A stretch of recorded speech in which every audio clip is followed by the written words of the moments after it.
Social മീഡിയയിൽ ഇപ്പോൾ loan ആപ്പുകളുടെ പ്രവാഹമാണ്. നമ്മളെ മോഹിപ്പിച്ച് ലോണുകളിലേക്ക് എത്തിക്കുക, നമ്മളെ കൊണ്ട് ലോൺ എടുപ്പിക്കുക. ലോൺ എടുത്തു കഴിഞ്ഞാൽ അന്ന് വൈകുന്നേരം മുതൽ വിളിയാണ്, അടയ്ക്കൂ അടയ്ക്കൂ അടയ്ക്കൂ. എടുത്താൽ അടയ്ക്കണം, സംശയമൊന്നുമില്ല. പണം കയ്യിൽ വാങ്ങിയാൽ അടയ്ക്കണം. പക്ഷേ ഇതങ്ങനെയല്ല, നിരന്തരം ശല്യപ്പെടുത്തലാണ്. ശല്യപ്പെടുത്തൽ ലോണ് എടുത്തയാളിനെ മാത്രമല്ല, നമ്മൾ പരിചയപ്പെടുത്താൻ കൊടുക്കുന്ന ആളിന്റെ നമ്പറിലേക്ക് നിരന്തരം ഫോൺ വിളിയായിരിക്കും.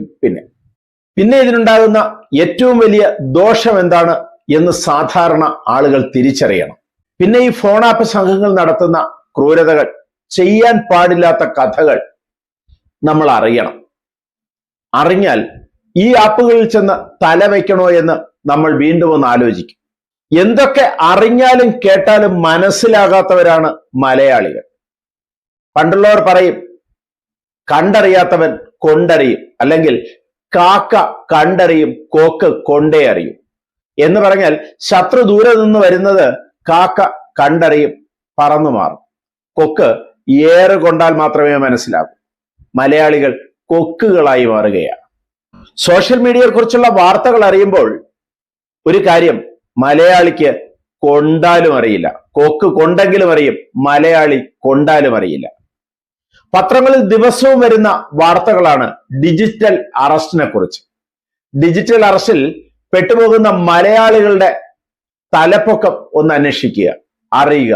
ഡോക്ടർമാർ, എഞ്ചിനീയർമാർ, സമൂഹത്തിൽ വലിയ നിലയിലുള്ള ആൾക്കാർ, സമ്പന്നർ, എന്തിന് ജഡ്ജി പോലും ഡിജിറ്റൽ അറസ്റ്റിൽ പെട്ടുപോയി, പണം നഷ്ടപ്പെട്ടു എന്ന് കേൾക്കുമ്പോൾ നമ്മൾ ഞെട്ടിത്തെരിച്ചു പോകാറുണ്ട്. പിന്നെയാണോ സാധാരണക്കാർ ആശ്രയിക്കുന്ന ഫോൺ ആപ്പുകൾ, ലോൺ ആപ്പുകൾ?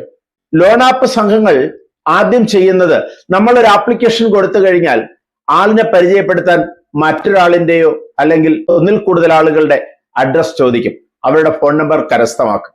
എന്നിട്ട് അവരെ വിളിച്ച് കാര്യങ്ങൾ അന്വേഷിക്കും. ഓക്കെ, ലോൺ അനുവദിച്ചു കിട്ടുന്നു. ലോൺ അനുവദിച്ചു കിട്ടിക്കഴിഞ്ഞാൽ ഇവർ ചെയ്യുന്നത്, നമ്മുടെ ഫോണിനെ മിക്കവാറും ഹാക്ക് ചെയ്യും.